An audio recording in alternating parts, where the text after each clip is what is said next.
आज विश्व पर्यावरण दिवस है और जाहिर सी बात है हम सभी अपने एनवायरनमेंट को लेकर के चिंतित तो रहते हैं, लेकिन बड़ी बात ये होती है कि हम में से कौन क्या कर रहा है पर्यावरण के लिए।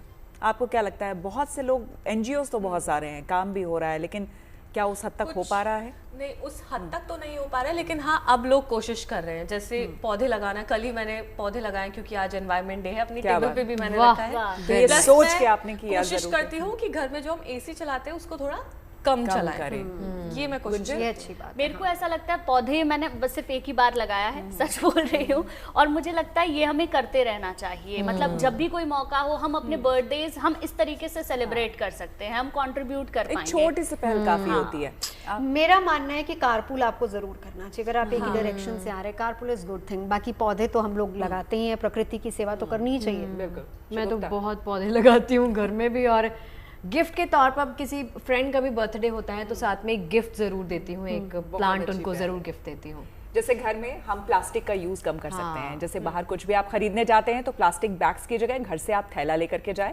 कपड़े का थैला, जूट का हो सकता है, कपड़े का हो सकता है। तो ये छोटी छोटी पहल है जिससे बहुत बड़ा बदलाव लाया जा सकता है। तो दिल्ली सरकार की एक योजना के तहत आपको बताते हैं, शहर में 200 इलेक्ट्रिक बसों को आज प्रधानमंत्री मोदी ने हरी झंडी दिखाई है। दिल्ली के लोगों के लिए जिन बसों को रवाना किया गया है वो बहुत छोटी और खास है। ये कोई साधारण बसें लेकिन नहीं है, बल्कि ये ग्रीन कलर की इन बसों का बेड़ा दिल्ली इलेक्ट्रिक व्हीकल इंटरकनेक्टर स्कीम का एक हिस्सा है। केवल ग्रीन बसें ही नहीं बल्कि वातावरण हरा भरा रहे, इसके लिए भी प्रधानमंत्री मोदी ने पौधा लगाया। उस दौरान की ये तस्वीरें हम आपको दिखा रहे हैं। आप दूसरी तस्वीर में प्रधानमंत्री को देख सकते हैं। पर्यावरण को बचाने का संकल्प लेने के साथ ही उन्होंने पौधा लगाने का संदेश भी यहाँ से लोगों को दिया है। देखिए, आज के समय में प्लास्टिक इंसानी जीवन को बहुत नुकसान पहुंचा रहा है। कुछ हद तक काफ़ी आसान भी हमारा जीवन हुआ है, लेकिन नुकसान इससे ज़्यादा हुआ है और धरती के लिए तो ये बहुत बड़ी चुनौती है। सस्ता और टिकाऊ प्लास्टिक हमारे शरीर को भी नुकसान पहुंचाता है। तभी इस पर्यावरण दिवस की थीम बीट प्लास्टिक पॉल्यूशन रखा गया है।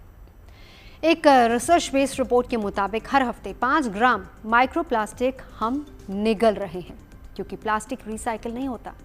इसीलिए ये खतरनाक होता है और सैकड़ों सालों तक पर्यावरण में मौजूद रहता है और इस दौरान प्लास्टिक के टुकड़े टूटकर माइक्रो प्लास्टिक में बदल जाते हैं, जिससे इनकी पहुंच हवा, पानी और हमारे भोजन तक होती है। जब ये माइक्रो प्लास्टिक हमारे शरीर में पहुंचता है तो खतरनाक बीमारियों को न्योता देता है। मसलन माइक्रो प्लास्टिक का शरीर में हार्मोन, लिवर और ब्रेन पर बहुत ज़्यादा असर होता है।